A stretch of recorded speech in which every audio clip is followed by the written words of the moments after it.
মিজান জানতে চেয়েছেন মাদকাসক্তির ভয়াবহতা নিয়ে কিছু বলুন।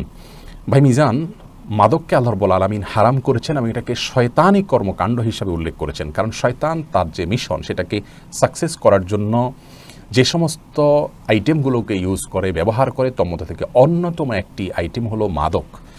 আর এই মাদকের ক্ষতিকর দিকগুলোর কে আমরা দুই ভাগে ভাগ করতে পারি। মানসিক ক্ষতি হয়, শারীরিক ক্ষতি হয়। মানসিক ক্ষতির মধ্যে একটা হলো মানুষের ভিতরে উগ্রতা তৈরি হয়, মানুষের ভিতরে আপনার আক্রমণাত্মক মানসিকতার তৈরি হয়, এবং আল্লাহর সবচেয়ে বড় যে নেয়ামত আকল বা বিবেক, সেই বিবেক নষ্ট করে ফেলা হয়।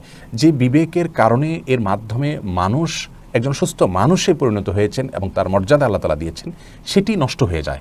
এটি তার মানসিক ক্ষতি। এর পাশাপাশি এগুলোর কারণে, এগুলোর উপর ভিত্তি করে হত্যা, লুণ্ঠন, জেনা, ইফটিজিং এবং ইবাদত থেকে দূরে সরা সহ আরও নানা রকমের ক্ষতিকর দিকগুলো এখানে রয়েছে। আল্লাহ রাব্বুল আলামিন বলেছেন, ইন্নামা ইউরিদুশ শাইতানু আন ইউকিআ বাইনাকুমুল আদাওয়াতা ওয়াল বাগদা ফিল খামরি ওয়াল মাইসির। মদ এবং জুয়া এগুলোর মাধ্যমে শয়তান চায় তোমাদের মধ্যে শত্রুতা, বিদ্বেষ এবং হানাহানি এগুলো যেন বৃদ্ধি পায়।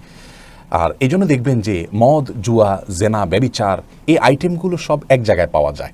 অর্থাৎ ডিপার্টমেন্টাল স্টোর শয়তানের বলতে পারেন। একটার সাথে আরেকটা সম্পর্ক অত্যন্ত সুনিবিড়। কারণ এগুলোর মাধ্যমে আপনার যত খুন হয়, এই খুনগুলোর পেছনে যারা জড়িত থাকে খুনি, তাদের একটা বড় অংশ বলতে গেলে প্রায় সবাই আপনার মাদকে আসক্ত থাকে।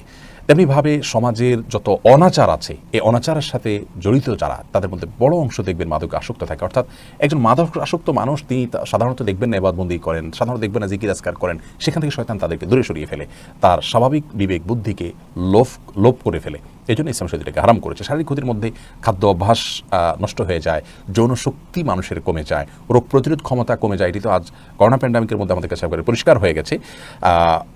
আর্থিক যে ক্ষতি সেটি আমরা জানি। পরিবারগুলো ভাঙনের একটা বড় কারণ হলো মাদক। মাদকের কারণে উন্নত বিশ্ব বলে যে দেশগুলোকে আমরা জানি, পৃথিবীর যে অংশকে আমরা জানি, তাদের সমাজে পর্যন্ত বিবাহ বিচ্ছেদ এবং সংসার ভেঙে যাওয়ার হার অনেক বেশি। এর বড় কারণ হলো মাদক।